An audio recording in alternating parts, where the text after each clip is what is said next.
ആരാധനാലയത്തിൽ നടന്ന ശുശ്രൂഷയ്ക്ക് ശേഷം സിനിമയിലേക്ക് കടന്നുവരാനിടയാക്കിയതിനായി സ്തോത്രം ചെയ്യാം. യാത്രയിൽ അന്തർസാന്നിധ്യം ഉണ്ടാകുന്നതിനായി സ്തോത്രം ചെയ്യാം. പ്രത്യാശയോട് സഞ്ചരിക്കപ്പെട്ട അനേക ഭക്തന്മാർ വിശ്രമിക്കുന്ന ഈ സെമിത്തേരിയിൽ തന്റെ ദാസനം നൽകുന്ന ഈ അടക്കാരാധനയ്ക്കായി സ്തോത്രം ചെയ്യാം. ശക്തിയുള്ള പുരുഷന്മാർ സ്തോഭാനത്തിനടക്കി അനുവദിക്കുന്നു. ദൈവ സാന്നിധ്യത്തിൽ പ്രത്യാശയോടുകൂടിയുള്ള ഈ ശുശ്രൂഷ ദൈവം തന്നെ മാനിച്ച് ദൈവത്തെ സ്നേഹിച്ചു കഴിഞ്ഞ നാളുകളിൽ ജീവിച്ച് തന്റെ ദാസനം നൽകുന്നതിനായി സ്തോത്രം ചെയ്യാം.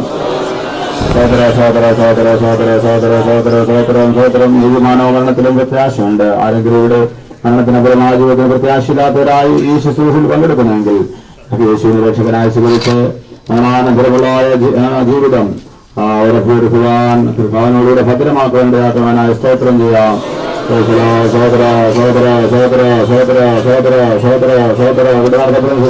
തിരുനാമത്തിന് മഹത്വമാകണം. അതിനായി സ്തോത്രം ചെയ്യാം.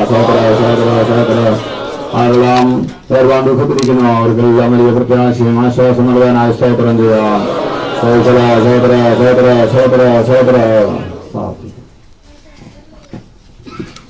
പരിശുദ്ധ പിതാവേ, നന്ദിയോട് സ്തുതിക്കുന്നു. ഞങ്ങളുടെ പിതാവിൽ ആരംഭിച്ചതായ പ്രവൃത്തി പൂർത്തീകരിച്ച് പിതാവിന്റെ അവകാശത്തിലേക്ക് ദൈവം ചേർത്തതിനെ സ്തുതിക്കുകയാണ്. കർത്താവേ സ്തോത്രം. ലോകസ്ഥാനമേ കർത്താവ് കണ്ടിരുന്നല്ലോ. ലോകത്തുനിന്ന് ലോകക്കാരെല്ലാം വിളിച്ചു വേദിച്ച് നിന്റെ മകനാക്കി തീർത്ത എല്ലാ കൃപകൾക്കാണ് ഞങ്ങൾ തന്നെ സ്തുതിക്കുകയാണ്. കർത്താവേ സ്തോത്രം.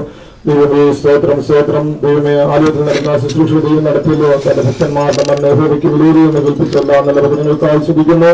ദുഃഖത്തിലായിരിക്കുന്ന എല്ലാ പ്രിയപ്പെട്ടവരെയും കർത്താവിനെ ആശ്വസിപ്പിക്കണമേ നമ്മുടെ പ്രാർത്ഥിക്കുന്നു. ഇവിടെ നടക്കേണ്ട ശുശ്രൂഷകൾക്കായി നടത്തണമേ. ദൈവസാന്നിധ്യം കൂടെയിരിക്കും. യേശുവിന്റെ നാമത്തിൽ തന്നെ പിതാവേ. സ്തോത്രം. തുലാവേദവാക്യങ്ങൾ വായിക്കുന്നു. ദൂരയോടുള്ള വാക്യങ്ങൾ. എന്നാൽ ക്രിസ്തു മുദ്ര കൊണ്ടവരുടെ ആദ്യഫലമായി മരിച്ചവരുടെ ഉയർത്തിരിക്കുന്നു. മനുഷ്യൻ മൂലം മരണമുണ്ടാകിയാൽ മരിച്ചവരുടെ പുനരുത്ഥാനവും മനുഷ്യൻ മൂലമുണ്ടായി.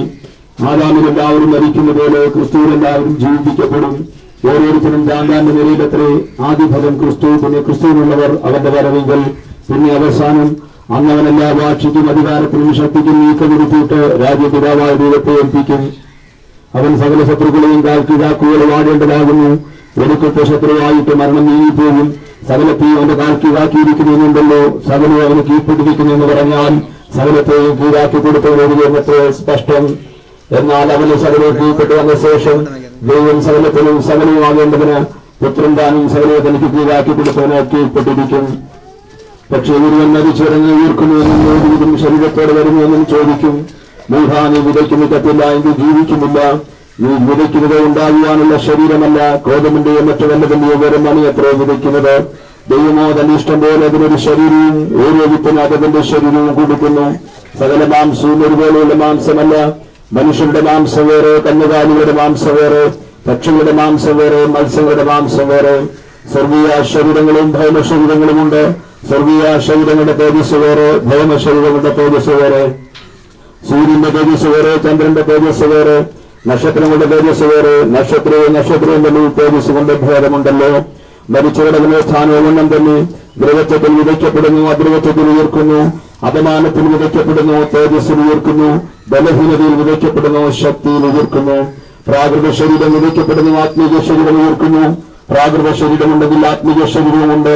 ഒന്നാം മനുഷ്യനായ ആദാം ജീവനുള്ള വീഥിയായി തീർന്നു നിർവീരിക്കുന്നുവല്ലോ, ഒടുക്കത്തെ ആദാം ജീവിപ്പിക്കുന്ന ആത്മാവായി.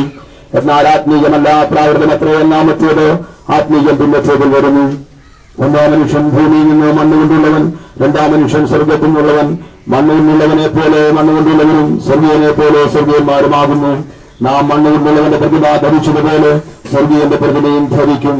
സഹോദരന്മാരെ, മാംസരത്വങ്ങൾക്ക് ദൈവരാജ്യത്തെ അവകാശമാക്കുവാൻ കഴിയുകയില്ല, ദ്രവത്വം അദ്രവത്വത്തെ അവകാശമാക്കുകയില്ല എന്ന് ഞാൻ പറയുന്നു. ഞാനൊരു മർമ്മം നിങ്ങളോട് പറയാം, നാം എല്ലാവരും മുദ്രകൊള്ളുകയില്ല. എന്നാൽ അന്ത്യകാഹളനാദത്തെങ്കിൽ പെട്ടെന്ന് കണ്ണുവയ്ക്കുന്നതിനിടയിൽ നാം എല്ലാവരും രൂപാന്തരപ്പെടും.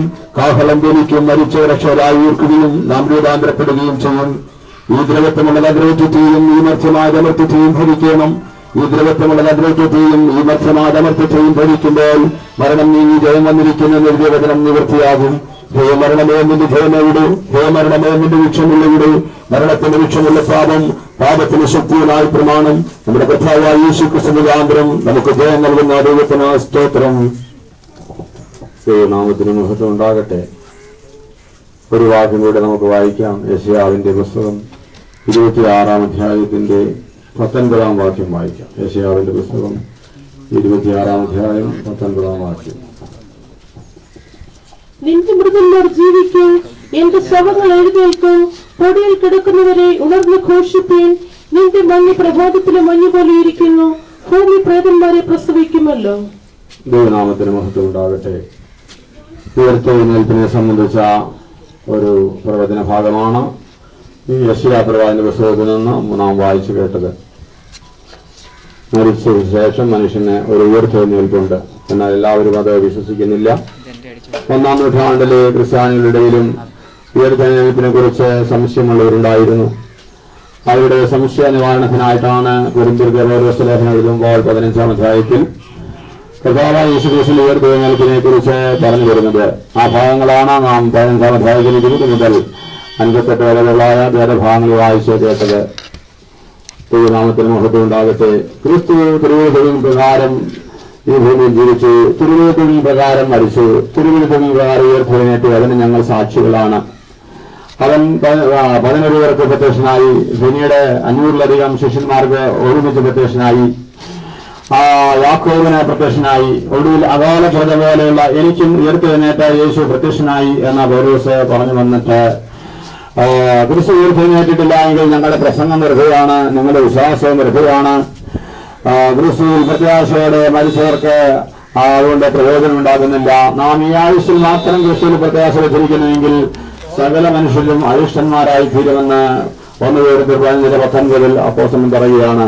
അതിനുശേഷം ക്രിസ്തുവിന്റെ ആദിഫലമായുള്ള ഉയർത്തെഴുന്നേൽപ്പിനെ കുറിച്ചും അതിനുശേഷം ക്രിസ്തുവിന്റെ വരവിലുള്ള ഉയർത്തെഴുന്നേൽപ്പിനെ കുറിച്ചും അപ്പോസ്തലനോട് പറയുന്നു. സൂര്യന്റെ തേജസ് വേറെ, ചന്ദ്രന്റെ തേജസ് വേറെ, നക്ഷത്രങ്ങളുടെ തേജസ് വേറെ. നക്ഷത്രവും തേജസ്സുകളുടെ വ്യത്യാസമുണ്ട്. മരിച്ചവരുടെ പുനരുത്ഥാനം ഔവണ്ണമാണ് എന്ന് അപ്പോസ്തലൻ പറയുക.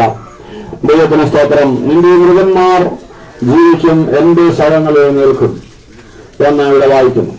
ദൈവത്തിന് സ്തോത്രം. ഏറെ ദിവസം നാം വായിക്കുമ്പോൾ ദൈവം താൻ സ്വന്തമാക്കിയ തനിക്ക് സ്വന്തമായതിനെ എന്റേത് എന്ന് വിളിക്കുന്നതായിട്ട് കാണാം. ഞാൻ എന്റെ സഭയെ പണിയും, പാതാള ഗോപുരങ്ങൾ അതിനെ ജയിക്കുകയില്ല എന്ന് കർത്താവായ യേശുക്രിസ്തു പറഞ്ഞു. യേശു ലോകത്തിൽ വന്നത് തന്റെ സഭയുടെ പണിക്ക് വേണ്ടിയാണ്. കർത്താവായ യേശു ക്രിസ്തു അതിന്റെ അടിസ്ഥാനമായി മൂലക്കല്ലായി തീർന്നു. അപ്പോസ്തലന്മാരാൽ ആ പണി ഇന്ന് നടന്നുകൊണ്ടിരിക്കുകയാണ്. ആത്മാവിനാൽ ഒന്നിച്ച് ചേർത്ത് പണിയപ്പെടുകയാണ്. ഈ യുഗാന്ത്യത്തിൽ ഈ പ്രിയാപിതാവിനും ആ പണിയിൽ ഉൾപ്പെടുവാൻ തക്കവണ്ണം സാധിച്ചു. യേശുവിനെ കണ്ടെത്തുവാൻ, രക്ഷിതാവായി സ്വീകരിക്കുവാൻ, പാപങ്ങൾ ഏറ്റുപറഞ്ഞ് ഉപേക്ഷിക്കുവാൻ അപ്പോസ്തലന്മാരുടെ ഉപദേശപ്രകാരം ആത്മാവിനാൽ ഒന്നിച്ച് ചേർത്ത് പണിയപ്പെടുന്ന ആ പുതിയ യെരൂശലേമായി, ആ സ്വർഗീയ സീവനായി കഴിഞ്ഞാളിൽ ചേർത്ത് പണിയപ്പെടാൻ കഴിഞ്ഞു. അതാണ് നാം ശുശ്രൂഷയുടെ ആരാധന ആലയത്തിൽ വെച്ച് കേട്ട സാക്ഷ്യങ്ങൾ. വലിയ ഒരു ധൈര്യവും ഉറപ്പും പ്രത്യാശയും തന്റെ ജീവിതത്തിലുണ്ടായിരുന്നു. തന്റെ കൂടെ ആരാധിച്ചിരുന്നായ ദൈവമക്കൾക്കുണ്ടായിരുന്നു. നടത്തിപ്പുകാരായ ശുശ്രൂഷകർക്കും ഉണ്ടായിരുന്നു. ദൈവത്തിന് സ്തോത്രം. ആകയാൽ ഇവിടെ ദൈവം പറയുന്നത് എന്റേത് എന്നാണ്. ദൈവത്തിന് സ്തോത്രം. 1 കൊരിന്ത്യർ ലേഖനം വായിച്ചാൽ 6-ാം അധ്യായത്തിന്റെ 19-ാം വാക്യത്തിൽ വായിക്കുന്നു, നിങ്ങൾ ദൈവത്തിന് ദാനമായി നിങ്ങളിരിക്കുന്ന പരിശുദ്ധാത്മാവിന്റെ മന്ദിരമാണ് നിങ്ങളുടെ ശരീരം. നിങ്ങൾ വിലയ്ക്ക് വാങ്ങപ്പെട്ടവരാകിയാൽ താന്തങ്ങൾക്കുള്ളവരല്ല. അത് ഈ കഥാവായ യേശുവിനെ രക്ഷിതനായി കണ്ടെത്തി കഥാന് കൽപ്പനപ്രകാരം വിരസനാമം സ്വീകരിച്ച് കാത്തിരുന്ന ഒരു വ്യക്തി പരിശുദ്ധാത്മാവിനെ പ്രാപിക്കുമ്പോൾ അവന്റെ ശരീരാത്മദേഹികൾ കർത്താവിന് സ്വന്തമായി തീരുകയാണ്. അത് നമ്മെ അടുത്ത് കടന്നുപോയ പ്രിയ തന്റെ ആയുസ്സിൽ ഈ ഭാഗ്യം പ്രാപിക്കാൻ സാധിച്ചതുകൊണ്ട് താൻ ജീവിച്ചിരുന്നപ്പോൾ ദൈവം തന്റെ ശരീരാത്മദേഹികൾ ദൈവത്തിന്റെ പരിശുദ്ധാത്മാവിനെ മന്ദിരമായി സൂക്ഷിക്കപ്പെട്ടതുകൊണ്ട് ആ ജീവനോടിരുന്നപ്പോഴും ദൈവം സാക്ഷ്യം പറഞ്ഞു, എന്റേതാണ്, എന്റെ സ്വന്തമാണ്, എന്റെ മകനാണ്. അതിനെ കൈക്കൊണ്ട് അവന്റെ നാമത്തിൽ വിശ്വസിക്കുന്ന ഏവർക്കും ഇങ്ങനെ ദൈവത്തിന് സ്വന്തമാക്കപ്പെടുവാൻ, ദൈവമക്കളിന് വിളിക്കപ്പെടുവാൻ ഭാഗ്യം ലഭിക്കുകയാണ്. ഇന്നും കർത്താവ് വിളിക്കുകയാണ്. ഇന്ന് ഈ ആരാധന സംബന്ധിക്കുന്ന ആരെങ്കിലും ആ ഭാഗ്യ പദവി പാലിച്ചില്ല എങ്കിൽ നിങ്ങളുടെ വീട്ടിൽ ഏകാന്തത അനുഭവിക്കുന്ന ഒറ്റപ്പെട്ട അവസ്ഥയാണ്, മരണഭയത്തിലാണ് എങ്കിൽ, യേശുവിനെ രക്ഷകനായി സ്വീകരിച്ചില്ല എങ്കിൽ യേശുവിനെ സ്വന്തമാക്കപ്പെടുവാൻ അവസരമുണ്ട്. യേശു വിളിക്കുകയാണ്. നാം എന്ത് ചെയ്യണം? നമ്മുടെ ആത്മാവ്, നമ്മുടെ ഹൃദയം എല്ലാം കർത്താവിനെ സമർപ്പിക്കണം. നമുക്കൊരു ജീവിതമേ ഉള്ളൂ, ഒരു ശരീരമേ നമുക്ക് തന്നിരിക്കുന്നു. വേണമെങ്കിൽ നമ്മുടെ ഇഷ്ടത്തിന് ജീവിക്കാം, വേണമെങ്കിൽ ദൈവേഷ്ടത്തിന് സമർപ്പിക്കുകയും ചെയ്യാം. ഈ പിതാവ് യേശുവിനെ കണ്ടെത്തിയപ്പോൾ തന്റെ ശരീരം ദൈവത്തിന്റെ പരിശുദ്ധാത്മാവിനെ വസിക്കേണ്ടതിനെ സമർപ്പിച്ചു. ദൈവപുരുഷത്തിന് കഴിഞ്ഞ 26 വർഷം ഈ ഭൂമിയിൽ ജീവിച്ചു. തന്റെ ആയുഷ്കാലം കർത്താവിന്റെ ആത്മാവിനെ വസിക്കുവാൻ ഈ ശരീരത്തിൽ ഇടം കൊടുത്തു. അതിനാൽ ദൈവം പറയുകയാണ്, ഇത് എന്റേതാണ്, എന്റെ സമ്പത്താണ്, എന്റെ നിക്ഷേപമാണ്, എന്റെ അവകാശമാണ്. എന്നാൽ മരണശേഷം ഇങ്ങനെ നമുക്ക് അവകാശപ്പെടാൻ കഴിവുണ്ടായിരുന്നു. നമ്മുടെ സഹോദരനാണ്, എന്റെ ഞങ്ങൾ ബഹുമാനിക്കുന്ന മാതൃകയുള്ളതായ, ഞങ്ങൾ പ്രശംസിക്കുന്ന ഒരു വിശ്വാസിയാണ് എന്നൊക്കെ നടത്തിപ്പുകാർക്ക് വളരെയധികം പ്രശംസയുണ്ടായിരുന്നു. ദൈവത്തിന്റെ സ്വത്രം മക്കൾക്ക് അവകാശപ്പെടാതെ അപ്പനാണ്, ദൈവത്തിന്റെ സ്വത്രം അവകാശം ഭർത്താവാണ്. എന്നാൽ ഇപ്പോൾ ഈ അവകാശങ്ങളെല്ലാം ഇവിടെ കൊണ്ട് തീർന്നിരിക്കുകയാണ്. ദൈവത്തിന്റെ സ്തോത്രം. എന്നാൽ ഇപ്പോൾ അവകാശപ്പെടുന്ന ഒരുവനുണ്ട്, അത് സർവശക്തനായ ദൈവം പറയുന്നു, എന്റെ ശവങ്ങൾ മരണശേഷം ആർക്കും നമ്മൾ വേണ്ടവരാകും. ആരും ഇവിടെ വരികയില്ല. അത് ഏറ്റവും സഹിക്കുന്ന ഭാര്യ വരികയില്ല, ഭർത്താവ് വരികയില്ല, മക്കളോ കൊച്ചുമക്കളോ ആരും നമ്മളിവിടെ ശവക്കുഴിയിലേക്ക് വരുന്നില്ല. എന്നാൽ കൂടെ വരുവാൻ കഴിവുള്ള ഒരുവനുണ്ട്. അതേ നമുക്ക് വേണ്ടി മുൻകൂട്ടി മരിച്ചു പാതാളത്തിലേക്ക് പോയി, ശവക്കടറിലേക്ക് പോയി മരണത്തെ ജയിച്ചു ഉയർത്തേറ്റ നമ്മുടെ കർത്താവായ യേശു ക്രിസ്തു. ആ യേശുവിനിപ്പോൾ ഈ പ്രിയ ജോയിച്ചാന്റെ ശരീരം വേണം. അതുകൊണ്ട് എന്താണ് പറയുന്നത്? എന്റെ ശവം എന്നാണ്. എന്തുകൊണ്ട് യേശുവിനെ അങ്ങനെ പറയാൻ കഴിയും? ഈ മൃത ശരീരത്തെ ഉയർപ്പിക്കുവാൻ കഴിവുള്ള ഒരുവൻ ഈ ആകാശത്തിന് കീഴിൽ ഉണ്ടെങ്കിൽ അത് നമ്മുടെ യേശു ക്രിസ്തു മാത്രമാണ്. ഉയർത്തെഴുന്നേറ്റു. അതുകൊണ്ടാണ് പത്രോസ് പ്രസംഗിച്ചത്, ആ മറ്റൊരുത്തിന് രക്ഷയില്ല, നാം രക്ഷിക്കപ്പെടുവാൻ ആകാശത്തിന്റെ കീഴിൽ മനുഷ്യന് നൽകപ്പെട്ട യേശുക്രിസ്തുവിന്റെ നാമമല്ലാതെ മറ്റൊരു നാമമില്ല. നാം മരിച്ച് നമ്മുടെ ജീവൻ നമ്മുടെ ശരീരത്തിൽ വെക്കുന്ന ആർക്കും നമ്മെ വേണ്ടാതെയാകും. ഈ ലോകത്തിൽ ആരും പിന്നെ വെച്ചുകൊണ്ടിരിക്കത്തില്ല. എന്നാൽ മരിച്ചതിൽ നിന്ന് മഹത്വ ശരീരത്തോടുകൂടെ, ഒരക്ഷയ ശരീരത്തോടുകൂടെ, ഒരു മരണമില്ലാത്ത സ്വർഗീയ ശരീരത്തോടുകൂടെ ഉയർപ്പിക്കുവാൻ കഴിയുന്നവരോട് അവകാശപ്പെട്ട് പറയുകയാണ്, എന്റെ ശവങ്ങൾ എഴുന്നേൽക്കും, ഉയർത്തെഴുന്നേൽക്കും. ദൈവത്തിന്റെ സ്തോത്രം. നമ്മുടെ ദൈവത്തിന്റെ സ്നേഹം എത്ര വലുതാണ്. ഈ ലോകത്തിൽ ആർക്കും നമ്മൾ വേണ്ടായെങ്കിലും ദൈവത്തിന്റെ സ്തോത്രം ദൈവത്തെ അക്ഷയമായി, കഥാവായുസിനെ അക്ഷയമായി സ്നേഹിച്ച് ജീവിതകാലം മുഴുവനും കർത്താവിനെ പ്രസാദിപ്പിച്ച് അതിനെ സത്യത്തിൽ ആരാധിച്ച് അവന്റെ ഇഷ്ടം ചെയ്ത് അതേ ക്രിസ്തുവിൽ പൂർണ്ണരായി ക്രിസ്തുവിൽ നിലകൊള്ളുന്ന തന്റെ മക്കളുടെ ശരീരത്തെ കുറിച്ച് ദൈവം പറയുന്നത്, എന്റെ ശവം അത് ഉയർത്തെഴുന്നേൽക്കും. ദൈവത്തിന്റെ സ്തോത്രം. പൊടിയിൽ കിടക്കുന്നവരെ ഉണർന്നു ശക്തി എന്നവർ പറയുകയാണ്. എന്റെ മൃഗന്മാർ ജീവിക്കുമെന്ന് പറയുകയാണ്. ദൈവത്തിന് സ്തോത്രം. അത് പ്രഭാതത്തിലെ മഞ്ഞോടെ ഇരിക്കുന്നു. ഭൂമി പ്രേതന്മാരെ പ്രസവിക്കും എന്നിവിടെ പറഞ്ഞിരിക്കുന്ന ഉയർത്തെഴുന്നേൽപ്പിനെ കുറിച്ചാണ്. പ്രേതന്മാർ നമ്മുടെ മലയാളിക്കുമ്പോൾ നമ്മൾ പേടിച്ചു പ്രേതം എന്നൊക്കെ പറയുമ്പോൾ, എന്നാൽ ഉയർത്തെഴുന്നേറ്റ ആ സ്വർഗീയ ശരീരം പ്രാപിച്ചതിനെ കുറിച്ചാണ് ഇവിടെ പറയുന്നത്. ദൈവത്തിന് സ്തോത്രം.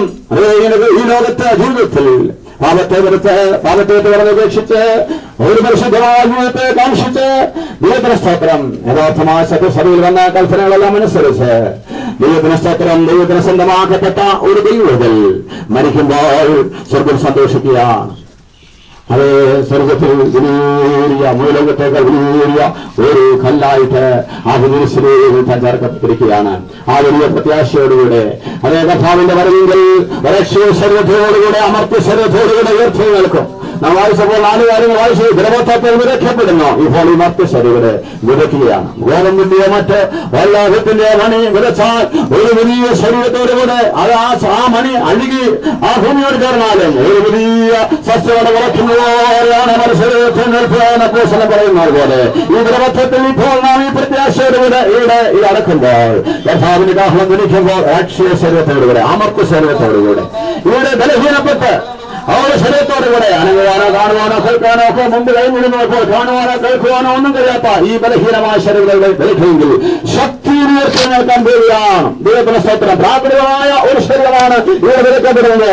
ഒരു ആത്മീയ ശരീരം ഉയർത്തിനേൽക്കാൻ പോവുകയാണ്. അതാണ് കാഹളത്തിന് കേൾക്കുമ്പോൾ വെളിപ്പെടാൻ പോകുന്ന രഹസ്യം, മർമ്മം. അപ്പോസ്തലൻ പറയുന്നു, ഒരു മർമ്മം ഞാൻ നിങ്ങളോട് പറയാം. അതെ, ഈ മർമ്മം മനസ്സിലാക്കുവാൻ ദൈവം അപ്പോസ്തലന്മാരുടെ കൂട്ടായ്മ നമ്മെ കൊണ്ടുവന്നിരിക്കുകയാണ്. സ്വർഗ്ഗരാജ്യത്തിന്റെ മർമ്മങ്ങൾ അറിയാൻ എല്ലാവർക്കും മരം ലഭിച്ചിട്ടില്ല.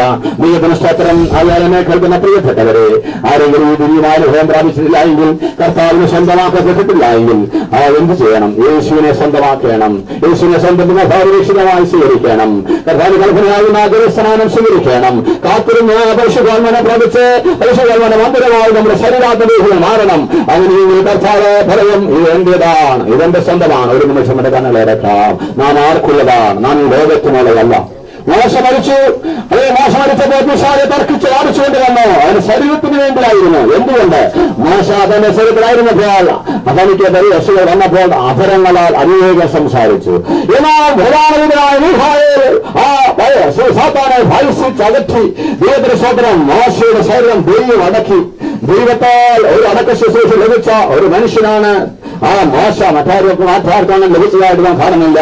ദൈവത്തിന് സ്തോത്രം. എങ്കിലും അത്ര ഭക്തനായിരുന്നിട്ട് കൂടെ അവന്റെ ശരീരത്തിനെതിരായിട്ട് ശത്രു മരണത്തിന്റെ പിശാച് തർക്കിച്ചു വാദിച്ചില്ല. ഒരു നിമിഷം നമുക്ക് പരിശോധിക്കാം നമ്മുടെ ജീവിതത്തിലെ കുറവുകൾ. ആദരങ്ങളാൽ എത്ര പ്രാവശ്യം സംസാരിച്ചു പോയിട്ടുണ്ട്. പോഷത്വങ്ങൾ, വിട്ടുകേടുകൾ, മാനുഷിക സ്വഭാവങ്ങൾ, പ്രാകൃത സ്വഭാവങ്ങൾ എല്ലാം ക്ഷമിക്കുവാൻ നമ്മുടെ കർത്താവിന്റെ ശക്തനാണ്. നാം ആ ഹൃദയത്തിനാകത്തിലേക്ക് പറയുമെങ്കിൽ നമ്മുടെ ശരീരം അവൻ സാത്താനെ വിട്ടുകൊടുക്കുകയില്ല. നമ്മുടെ ആത്മാവിനെ സാത്താനെ വിട്ടുകൊടുക്കുകയില്ല. അതുകൊണ്ടാണ് കർത്താവിന്റെ വലിയ സാന്നിധ്യങ്ങളുണ്ട്. ദൈവത്തിന്റെ സ്വത്രം. നാം ദൈവത്തിന് സ്വന്തമാക്കപ്പെട്ടവരാ. ദൈവം നമ്മുടെ സ്വന്തമാണ്. ഒരു നിമിഷം ഒരു കനലരക്കാം. യേശുവിനെ കർത്താവ് രക്ഷിതാവായ നാളുകൊണ്ട് ഏറ്റുപറയാം. നമ്മുടെ പാപങ്ങളെ ഏറ്റുപറഞ്ഞ് ഉപേക്ഷിക്കാം. യേശു നമുക്ക് സ്വന്തമായി പുറത്ത് ദൈവത്തിന്റെ പരിശുദ്ധാത്മാവിനെ കാത്തിരുന്ന് പ്രാപിക്കാം. നമ്മുടെ ശരീരത്തിലെ കർത്താവിനെ സ്വന്തമാക്കപ്പെടട്ടെ. നാം കർത്താവിനെ സ്വന്തമാക്കപ്പെടട്ടെ. അങ്ങനെ കർത്താവ് പറയും, ഇത് എന്റേതാ, ഇത് എന്റെ ഭവനാണ്, എന്റെ മകളാണ്. ദൈവത്തിന്റെ സ്വത്രം എന്ന കർത്താവ് പറയാനിടയായി തീരുക മാത്രമല്ല, നാം അറിഞ്ഞ ശേഷം കർത്താവ് പറയും, എന്റെ ശവം അത് ഉയർത്തെഴുന്നേൽക്കും. ഈ ഒരു പ്രത്യാശയോടുകൂടെ നാം മൃതദേഹം ഇവരെ സംസ്കരിക്കാൻ പോവുകയാണ്. ഇവരെ നാടിയെന്ന് അനുഗ്രഹിക്കട്ടെ. ഒരാടി പാട്ട് പാടാം.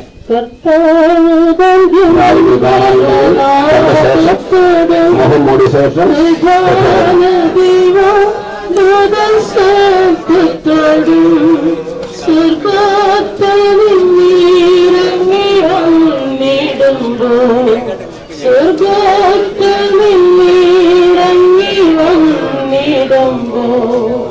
എത്രയോ സന്തോഷം, എത്രയോ സന്തോഷം, എത്രയോ സന്തോഷം അത്യാകാശത്തിൽ. എത്രയോ സന്തോഷം, എത്രയോ സന്തോഷം, എത്രയോ സന്തോഷം അത്യാകാശത്തിൽ. മണ്ണിലുറങ്ങിയിരുന്ന സുദ്ധിമാൻ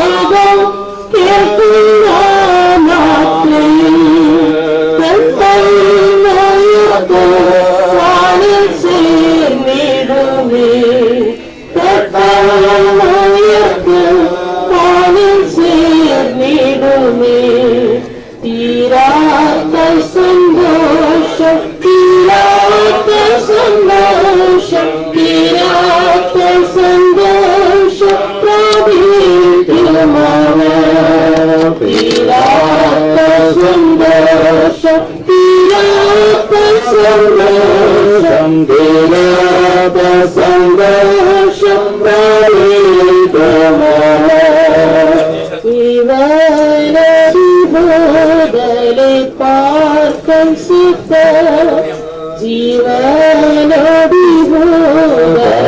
പാർക്കും സുഖ രൂപാന്തരം പ്രാപിക്കുമാ നേരത്തിൽ രൂപാന്തരം പ്രാപിക്കുമാ നേരത്തിൽ ഗീതാസ്വരത്തോടും നാർപ്പോടും കൂടെ ഗീതാസ്വരത്തോടും നാർപ്പോടും കൂടെ വിണ്ണൂലകം പോകും വിണ്ണൂലകം പോകും വിണ്ണൂലകം പോകും വിണ്ണൂലകം പോകും വിണ്ണൂലകം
രാജത്വം പ്രാപിച്ചുടൻ ഭൂതലത്തിൽ ആയിരമണ്ടു വഴക്കം നീടുമ്പോൾ ആയിരമണ്ടു വഴക്കം നീടുമ്പോൾ ശത്രുവൻ സത്താനെ ബന്ധിച്ചിട്ടെന്ന് ശത്രുവൻ സത്താനെ ബന്ധിച്ചിട്ടെന്ന് പാടിയിടും ഭൂമി പാടിയിടും ഭൂമി പാടിയിടും ഭൂമി രാജാധിരാജൻ പാടിയിടും ഭൂമി പാടിയിടും ഭൂമി പാടിയിടും ഭൂമി രാജാധിരാജൻ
ക്രിസ്തുയേശുവിനെ മനസ്സിൽ നിങ്ങളുടെ സ്വീകരണ ആത്മാവിനെ കൊണ്ട് നിങ്ങളുടെ മധ്യസ്ഥതയും ഉയർപ്പിക്കും. ഹല്ലേലൂയ.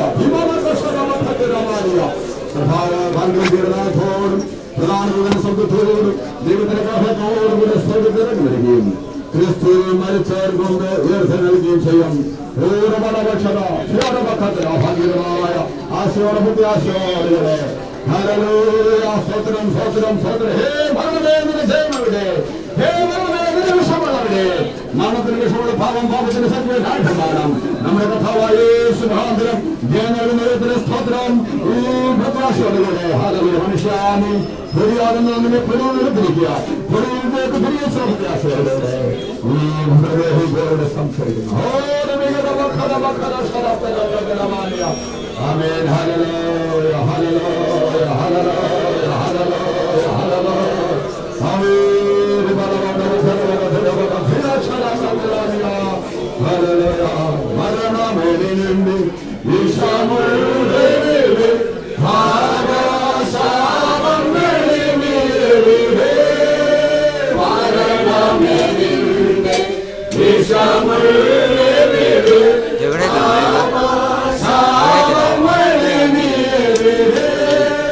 മരണം നീങ്ങി ജയം വന്നതിനാം സ്തോത്രം ചെയ്യുന്നു. മരണം നീങ്ങി ജയം വന്നതിനാം സ്തോത്രം ചെയ്യുന്നു. എല്ലാം എല്ലാം എനിക്കു വേണ്ടി ക്രൂശിനാഥൻ നിവർത്തിച്ചു. മരണത്തെ ജയിച്ചെഴുന്നേറ്റു. ഇനി ഞാനെന്തിന് ഭയപ്പെടുവാൻ? മരണത്തെ ജയിച്ചെഴുന്നേറ്റു. ഇനി ഞാനെന്തിന് ഭയപ്പെടുവാൻ?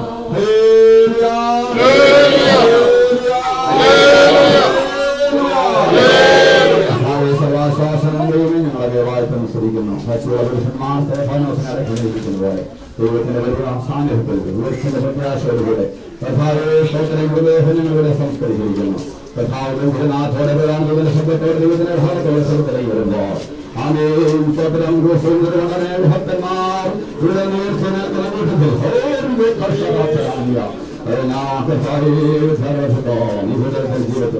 പ്രകാരം ജീവിച്ച് സ്ഥാനപ്രസാദിപ്പിച്ച് മനസാക്ഷ്യം പ്രാപിച്ച് ദൈവമേ കഴിഞ്ഞ സന്ദേശത്തോടെ നമ്മുടെ ദാസൻ ഒരു ചെറിയ ശരത്തോടുകൂടെ അവരുടെ ശരത്തോടുകൂടെ ഒരു ചെറിയ ശരത്തോടെ ഉയർത്തുന്നതായ വലിയ പ്രത്യാശയുടെ കഥായെ ഞങ്ങൾ സംസ്കരിക്കുന്ന കഥാവെ ഇവിടെ കൂടപ്പെട്ട എല്ലാവരും ഈ വലിയ പ്രത്യാശയോടായി ഉയർത്തുന്ന യേശുവിനെ സ്വന്തമാക്കി കടന്നു പോകാൻ സഹായിക്കണേ.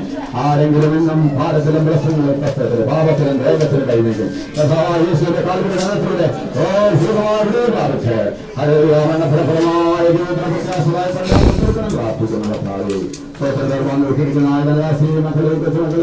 എല്ലാവരും ആശ്വസിപ്പിക്കണമേ. യേശു നല്ല പിതാവായി നല്ല കഥായി നീ ജയത്തോടെ നടത്തണമേ. അനേകോടിക്കുന്ന ഞങ്ങൾ അനേകം ക്രിസ്തുവോടൊപ്പം വിവാദശമായി ഭരണമേഖലകളായ പ്രത്യാശ തന്നിരിക്കുക. സ്തോത്രം. ഈ പ്രത്യാശയില്ലാത്തുള്ള മഹാവലിയ പ്രത്യാശയിലേക്ക് നടത്തി അന്നേരം ഞങ്ങളെ ഒരുക്കണം. എല്ലാ മാനവമുഹൂർത്തങ്ങൾ കൽപ്പിക്കുന്നു. യേശു കൃഷ്ണനാമം സ്തോത്രം ചെയ്യാം. കൃപയും പിതാവായ ദൈവത്തിന്റെ സ്നേഹവും പരിശുദ്ധമാവാം ദൈവത്തിന്റെ കൂട്ടായ്മയും നമ്മോടും സകല വിശുദ്ധന്മാരോടും ദൈവം പ്രിയപ്പെട്ടവരോടും കഥാനവരും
മുമ്പിൽ നിന്ന് മാറിക്കേ.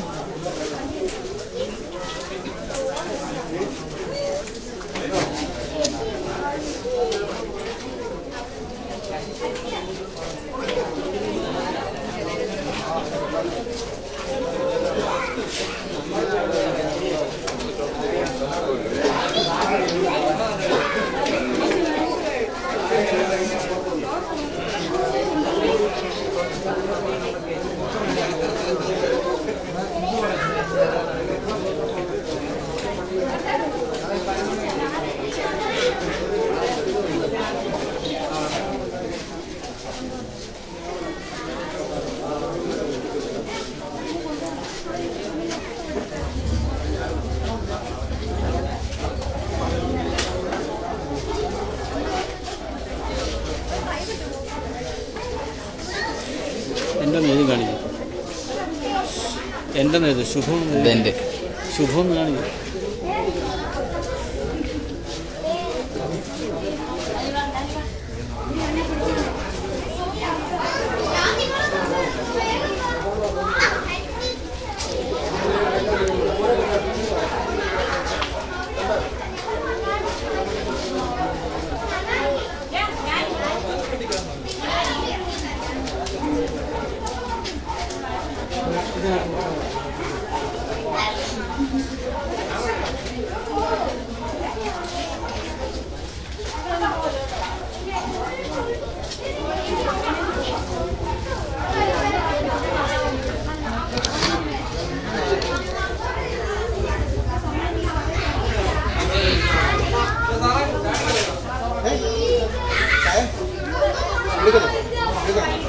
ചായ പിടിക്കണോ? ഇത് പേര് കാണിക്കണത് എൻ്റെ കൂടെ കാണിക്കട്ടെ. മാറിക്ക്.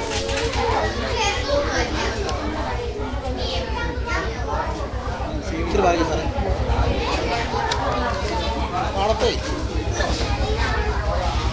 എഴുന്നേറ്റിരിക്കും.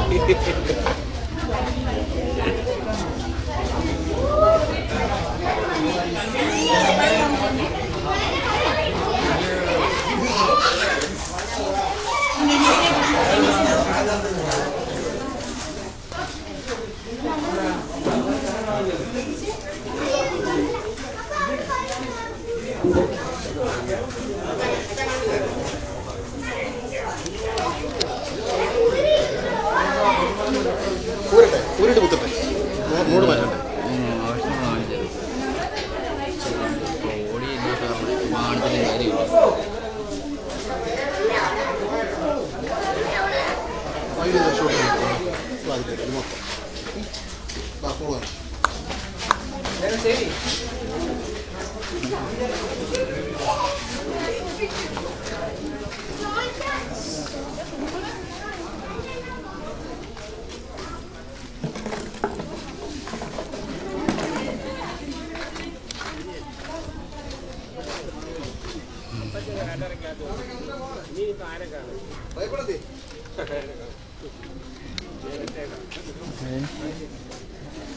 ടൈപ്പുണ്ടോ? തട്ടുകളില്ല തട്ടുകളില്ല തട്ടുകളില്ല.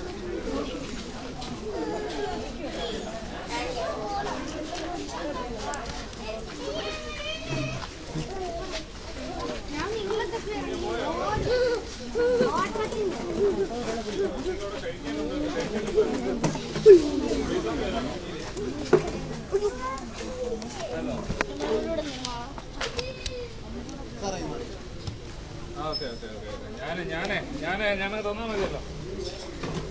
മാറിക്ക്.